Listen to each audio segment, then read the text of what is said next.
கர்த்தர் அதிசயங்களை செய்கிறார் ஊழியங்கள் வழங்கும் ஜீவ வார்த்தை. இந்த நாளுக்காக இயேசுப்பாவுக்கு மனதார நன்றி செலுத்துவோம். கர்த்தருடைய ஊழியக்காரன் உங்களை வாழ்த்தி ஆசீர்வதிக்கிறேன். ஆண்டவர் பெரியவர். நீங்கள் ஆசீர்வாதமாக இருப்பீங்க. நீங்கள் இந்த பூமிக்கு உப்பை போல இருப்பீங்க.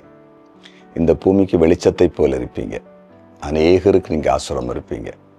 சூழ்நிலை ஆண்டவர் மாற்றி அமைப்பார். பெரிய காரியங்கள் நடக்கும். இந்த நாளின் ஜீவார்த்தைக்கான வசனம் சங்கீதம் 30:5. அவருடைய கோபம் ஒரு நிமிஷம், அவருடைய தயவோ நீடிய வாழ்வு. சாயங்காலத்தில் அழுகை தங்கும், விடியற் காலத்திலே களிப்புண்டாகும். ஆண்டவருடைய கோபம் ஒரு நிமிஷமா, அவருடைய தயவு நீடிய வாழ்வு. அப்படின்னா தயவு அதிகம், கோபம் கம்மி. ஆண்டவர்கிட்ட அவர் கோபத்தை நம்மகிட்ட வெளிப்படுத்துறதை காட்டிலும் தயவு அதிகமாக வெளிப்படுத்துறாரு.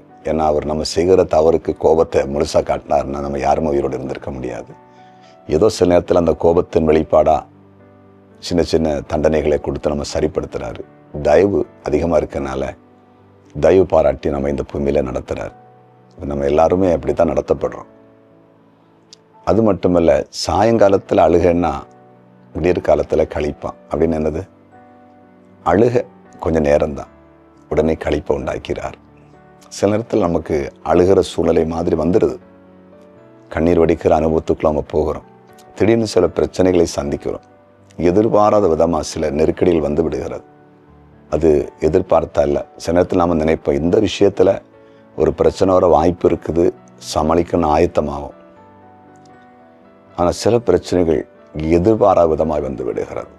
உதாரணமாக, உலகத்தில் ஒரு புயல் வருதுன்னா இன்னைக்கு முதல்ல கண்டுபிடிச்சு அந்த புயல் வந்து தாக்கினால் என்ன பாதிப்பு வரும் என்று அந்த பேரிடர் காலத்தில் பாதுகாப்பு வசதிக்காக ஆயத்தமாவாங்க. அதில் சில பாதிப்புகள் வரும் பொழுது அதை ரெக்கவர் பண்ணுறதுக்கு, கிளியர் பண்ணுறதுக்கு வேகமாக செயல்படுவாங்க. அதே நேரம் ஒரு பூமி அதிர்ச்சி வரும்னு வச்சுருங்களேன், எந்த முன்னறிவிப்பும் இருக்காது.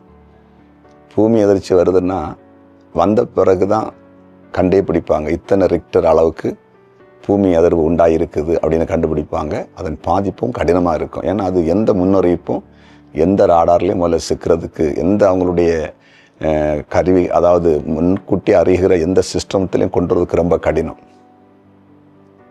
அதே போல தான் ஒரு நிகழ்வு வரலாம், நமக்கு ஆயத்தமாகுங்கிறது வேற, எதிர்பாராம வர்றது வேற.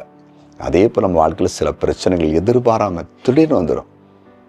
அப்போ அழுகை வந்துவிடும், கண்ணீர் வரும். ஆனால் ஆண்டு என்ன செய்வார் தெரியுமா?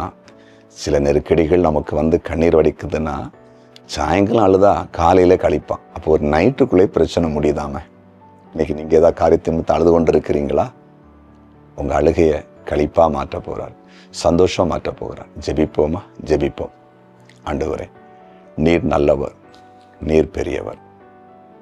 சாயங்காலத்தில் அழுகைன்னா காலையில் கழிப்பான்.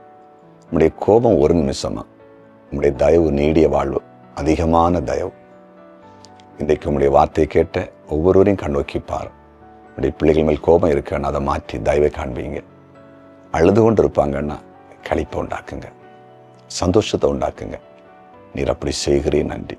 மற்றும் வாழ்க்கையில் இருக்கிற அத்தனை பிரச்சனைகளும் முடியட்டும், அதிசயம் நடக்கட்டும். குறிப்பாக ஆண்டவரே, இன்றைக்கு பிறந்த நாளை காண்கிற ஒவ்வொருவரையும் ஆசீர்வதிப்பீராக.